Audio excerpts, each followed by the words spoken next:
Fellow Ghanaians, good evening. I've come to your homes once again, as promised, on the matter which continues to grip not only the attention of the nation, but also of the entire world, the coronavirus pandemic.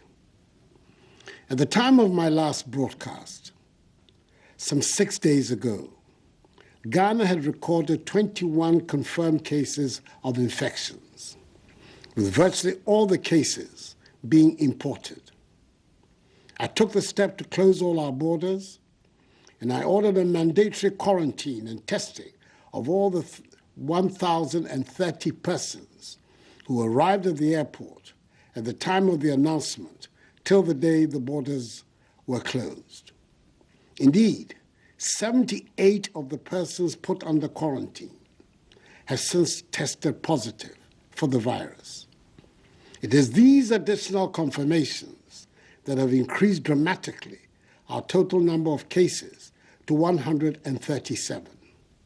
Indeed, 97% of all confirmed cases are travelers who brought the disease from outside our shores.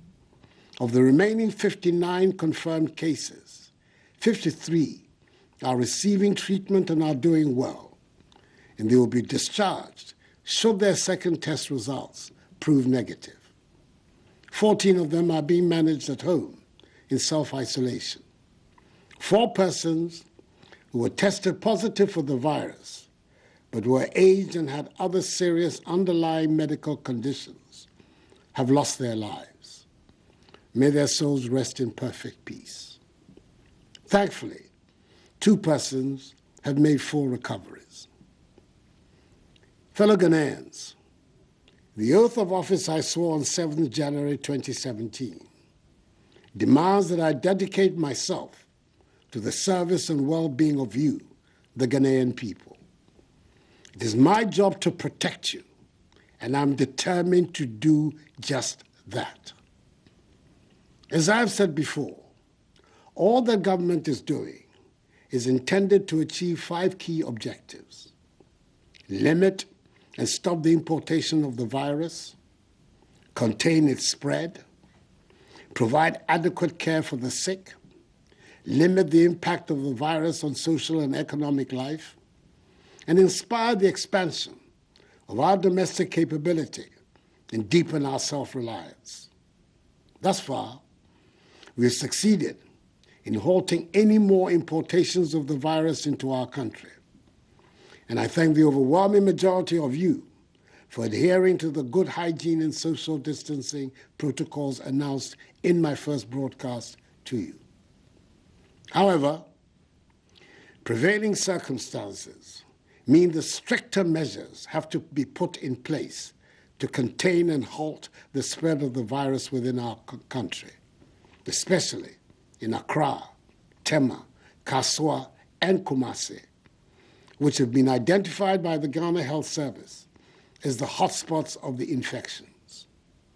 In doing this, we cannot afford to copy blindly and do all the things some other well-developed countries are doing. There is no one-size-fits-all approach to this pandemic. We have a unique situation in our country, and we must take it into account in dealing with the disease, whilst meeting all the 6 key WHO guidelines on the most effective ways of combating the pandemic. Even though it may be said that the number of our infections is still relatively low, if we act now, purposefully, we have a chance of preventing an escalation of our numbers.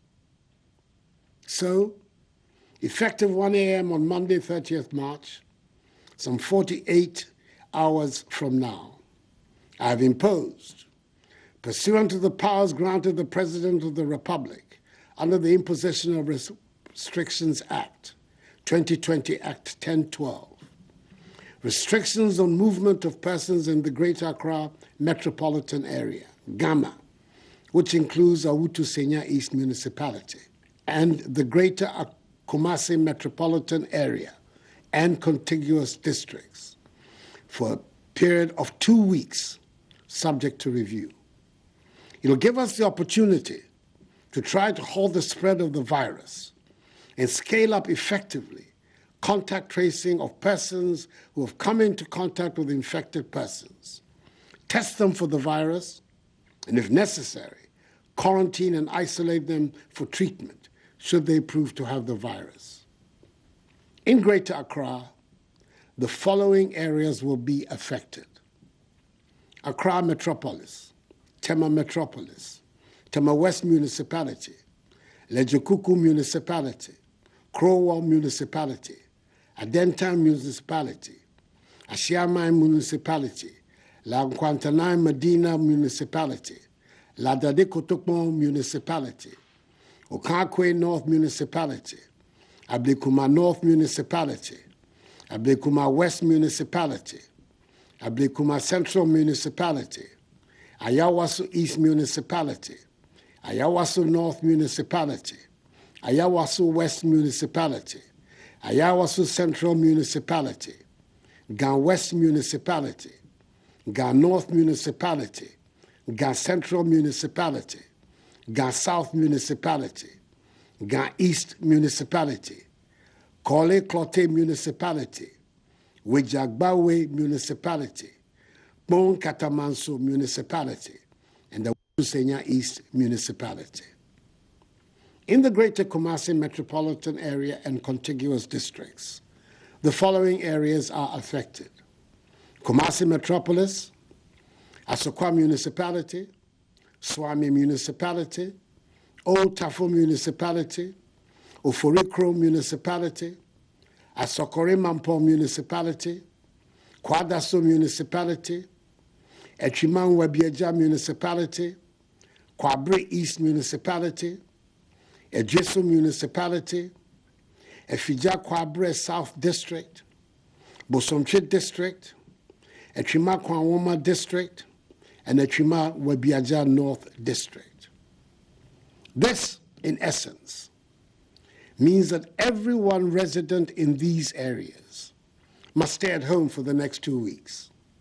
However, if you must go out, it must only be to get essential items such as food, medicine, water, undertake banking transactions, or to use public toilet facilities. But as much as possible, stay at home. There shall be during this period no intercity movement of vehicles and aircraft for private or commercial purposes for the areas of the restrictive measures, except for vehicles and aircrafts providing essential services and those carrying cargo. Riders of motorbikes are not allowed to carry any additional person, and all intracity passenger vehicles, such as trotros and taxis, must reduce the number of passengers in order to observe appropriate social distancing and hygiene protocols. Additionally, all commercial vehicle stations shall observe appropriate hygiene protocols and social distancing. The Ministry of Transport has engaged the transport operators and unions in this regard. The Ministry of Local Government and Rural Development has also engaged with the metropolitan, municipal, and district assemblies and the leaders of the market associations in the country to make satisfactory arrangements about the operations of the markets that ensure observance of social distancing and enhanced hygiene protocols. In any event, only persons involved in the food value chain can operate in the markets during this period. Individuals and institutions providing the following services shall be exempted from the restrictions: members of the executive, legislature, and the judiciary. Production, distribution, and marketing of food, beverages, pharmaceuticals, medicine, paper, and plastic packages. Environmental and sanitation activities. Staff of VALCO, road and railway construction workers, mining workers, fisherfolk, members of the security agencies assigned lawful duties, staff of electricity, water, telecommunications, e-commerce, and digital service providers, and staff of fueling stations. Fellow Ghanaians, to accelerate the contact tracing process and ensure we contain the spread of the virus in the shortest time, we will use the military and police to assist health authorities to expedite the process. We will also pursue a policy of testing all contacts of people tested positive. The affected areas, and indeed all other regions, have earmarked designated isolation and treatment centers for the management of suspected and confirmed cases, as well as the selection of facilities for mandatory quarantine is being carried out. An intensive public health education and community awareness on social distancing and hand washing will be carried out. It is very important that we protect all healthcare providers with personal protective equipment to make sure that they do not contract the virus in the process of protecting our lives. Government is therefore taking delivery of additional PPEs, and more are being procured. Distribution of 17,000 coveralls, 350,000 masks, 17,000 goggles, 2,400 non-contact thermometers, 350,000 gloves, 25,000 sanitizers, and 30,000 test kits are ongoing for healthcare personnel and those undertaking contact tracing and testing. We're recruiting 1,000 community health workers and an additional 1,000 volunteers to help in this endeavor. 100 pickup vehicles and 2,500 tablets have been mobilized for the exercise. Fellow Ghanaians, I'm urging all of you to bear with these additional measures. They are being done in the interest of all of us. They are hopefully only for a short while. These additional measures, together with those earlier announced, are what will help us defeat the virus. And we must be united in our determination and efforts to overcome this challenge. This certainly is not the time for politicking or the display of partisanship. The virus does not care which party you belong to. Neither is it, as we have seen, a respecter of persons. The enemy is the virus and not each other. As I've stated in my earlier broadcasts, all the measures I have announced tonight will be subject to constant review. Fellow Ghanaians, we are in this together, and government will stand by you. We are aware that there will be discomfort and difficulties for all of us over the next couple of weeks. As a responsive government, we will continue to implement bold measures to mitigate the impact of the coronavirus on businesses and households and ensure that job losses are minimized. The Minister for Finance has been directed by me to prepare for approval by Parliament a coronavirus alleviation program to address the disruption in economic activities, the hardship of our people, and to rescue and revitalize our industries. He will then immediately make available a minimum of 1 billion cedis to households and businesses, particularly small and medium-scale enterprises. The commercial banks are, in addition, responding to the Bank of Ghana's 1.5% decrease in the policy rate and 2% in reserve requirement with a 3 billion cedi facility to support industry, especially in the pharmaceutical, hospitality, service, and manufacturing sectors. We're providing additional relief, such as extension of the tax filing date from April to June, a 2% reduction of interest rates by banks, effective 1st April 2020, the granting by the banks of a 6-month moratorium of principal repayments to entities in the airline and hospitality industries, i.e. hotels, restaurants, car rentals, food vendors, taxis, and Uber operators. All other sector credit exposures will be reviewed on a case-by-case basis. Mobile money users can send up to 100 cedis for free, and 100% to 300% increase in the daily transaction limits for mobile money transactions. Let me also reiterate that the ban on public gatherings, religious or social, is still in force. Anyone, irrespective of status, religion, or ethnicity, who is found to be flouting them will be dealt with fully in accordance with law. The security services have been clothed with the necessary power to enforce these measures, and I assure you, they will do so responsibly, but without fear or favor, ill will or malice.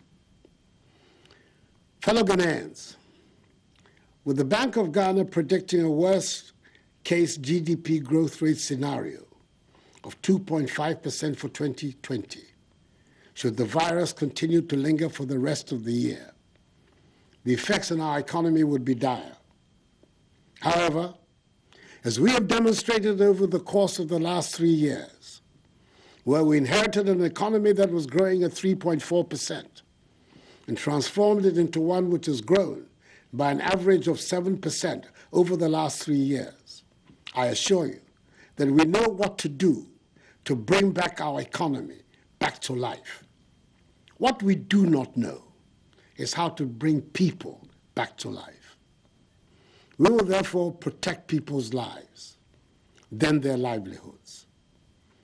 For the next 2 weeks, I urge all of you, especially residents in the affected areas of Greater Accra and Greater Kumasi, to be reminded every day that the front line of the fight against coronavirus is your front door.